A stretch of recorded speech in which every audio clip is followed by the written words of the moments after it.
மக்களே, நம்மளோட பிக் பாஸ்ல அடுத்ததா ஒரு ஃபன் டாஸ்க் வந்து நடந்து முடிஞ்சிருக்கு. சோ கிட்டத்தட்ட இது வந்து ஃபன்னா தான் போயிருக்கு. அதாவது ப்ரோமோல பார்த்த மாதிரி ரொம்ப பெரிய ஒரு சம்பவம் அப்படின்னுலாம் சொல்ல முடியாது.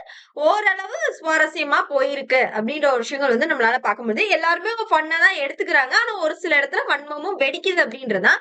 இப்ப இதுல என்ன அப்படின்னா, நார்மலா நிறைய கேள்விகள் கேட்கப்படுது. இது வந்து மக்களோட கேள்வியா இல்ல பிக் பாஸோட மனசுல இருந்த கேள்வியான்னு எனக்கு தெரியல. நல்லா கொளுத்தி போடுற மாதிரியான விஷயங்கள் தான் எனக்கு தெரிஞ்சு பிக் பாஸ் வந்து கேட்டாரு அப்படின்னு சொல்லலாம். உண்மையாவே ராணுவ நாளுக்கு நாள் பார்க்கும்போது மூளை இல்ல அப்படின்னு சொல்றதை தாண்டி ரொம்ப இன்னசென்ட் அப்படின்ற ஒரு விஷயங்கள் தான் நம்மளால பார்க்க முடியுது. ஆனா அந்த வீட்டுல இருக்கவங்களுக்கு அது ரொம்ப இரிட்டேட் ஆகுது. அந்த விதத்துல பார்க்கும்போது ரஞ்சித் ராணவ விட மோசமா இருக்காருங்கும் போது ஏன் ரஞ்சித்தை எல்லாருமே தூக்கி வச்சு பேசுறாங்க, ராணவ கீழே தள்ளி போட்டு மிதிக்கிறாங்கன்றது எனக்கு தெரியல.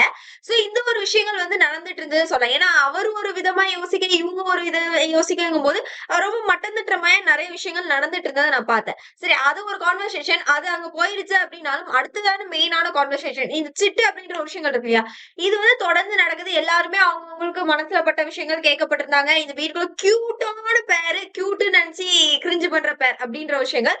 சோ அது கியூட்டுன்னு சொல்லும் போதே யாருக்கு எல்லாரும் தெரிஞ்சதுன்னா தர்ஷிகாவையும் விஷாலையும் சொல்லுவாங்கன்னா, ஆனா சாட்சனா அம்மையார் வந்து ட்விஸ்ட் பண்ணது யாரு அப்படின்னு பாத்தீங்கன்னா, மெல்லமா வந்து அருணையும் ராணந்தியும் வந்து சொன்னது. அது வேற லெவல் ஸ்ட்ராட்டஜி. இதையா குழந்தைன்னு சொன்னீங்க, எவ்வளவு விவரமா நேக்கா அதை திருப்பி விடுது அப்படின்ற மாதிரிதான் இருந்தது.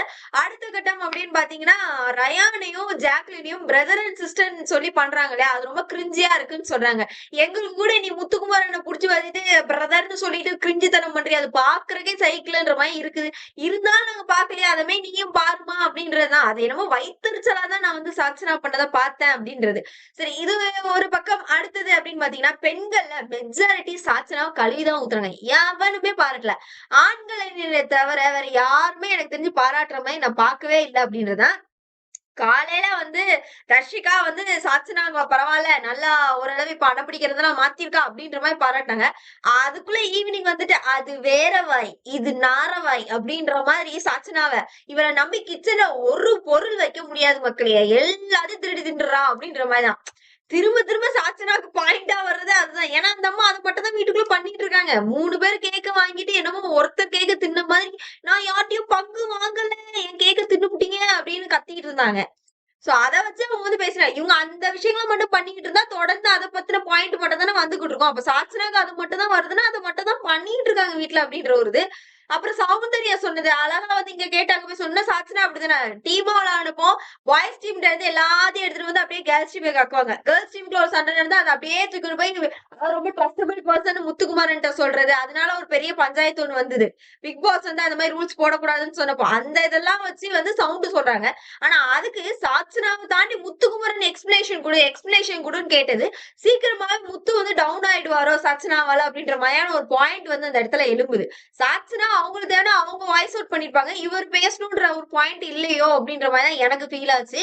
அது முத்துவோட கேம் பிளே வந்து நாளுக்கு நாள் ஒரு ஒரு ஒரு ஒரு ஒரு ஆள் சார்ந்த மாதிரி வந்து போயிடுமோ, அதனால அவர் கேம் பாதிக்குமோ, நல்ல ஸ்ட்ராங்கான கண்டஸ்டன்ட் அது பண்ணியிருந்துக்க வேணாம் அப்படின்ற ஒரு பாயிண்ட் தான்.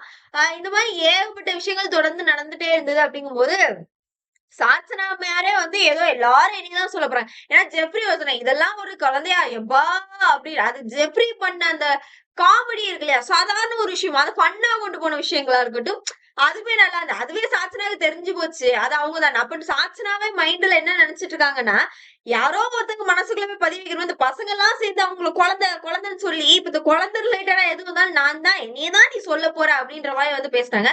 அது ஜெப்ரி ரொம்ப அழகா வந்து சொல்லிட்டு போயிருந்தாரு அப்படின்ற விஷயங்கள். மெஜாரிட்டி எதுவும் பாராட்டல, கழிவு ஊற்றல் தான் நடந்தது. ஃபைனல் வந்து ஒரு 3 சிட்டு இருந்தது மக்களே. அதாவது எல்லாரும் முடிஞ்சதுக்கு அப்புறமும்.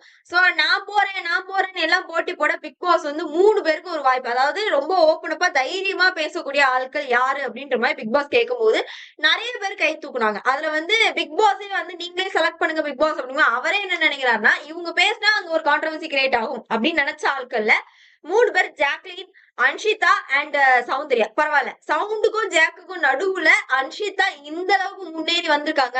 மனசுல பட்டதை டப்புன்னு உடைக்கக்கூடிய ஒரு ஆள் அப்படின்ற மாதிரி எல்லாரோட மைண்ட்ஸ்லயும் வந்துட்டாங்க. அப்படிங்கும் போதே அவங்களோட கேம் பிளே எந்த அளவுக்கு ஹையப் ஆயிருக்கு அப்படின்றத நம்ம பார்க்கணும். சோ அந்த ஆரோ மார்க் போற ஒரு விஷயம் இருக்குல்ல, அதுதான்ற ஒரு விஷயங்கள் அதுல வந்து அன்ஷி சூப்பரா கேம் பிளே ஆடி இருக்காங்கன்றதான் பிக் பாஸே செலக்ட் பண்ணிருக்காரு.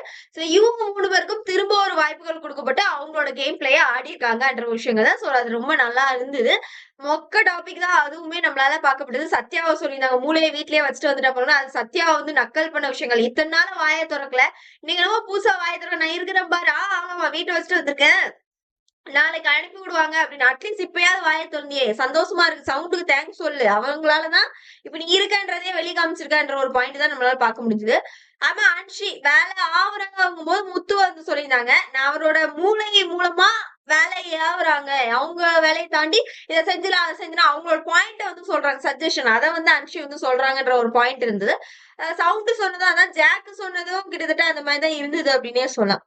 சோ பரவாயில்ல மொக்கையான ஒரு கேம் தான். பட் அந்த ஃபைனல் அந்த 3 பேர் செலக்ஷன் அப்படின்றத இப்ப பிக் பாஸ் உங்களதான் டஃப்பான கண்டஸ்டன்ட் நினைக்கிறாங்க. அதாவது ஓப்பன் அப்பா பேசுற கண்டஸ்டன்ட் நினைக்கிறாங்க போது எல்லாருக்குமே வந்து கொஞ்சம் ஹார்ட் பிரேக் ஆயிருச்சுன்ற ஒரு மொமெண்ட்டை தான் நான் வந்து பாக்குறேன் அப்படின்னு சொல்லலாம்.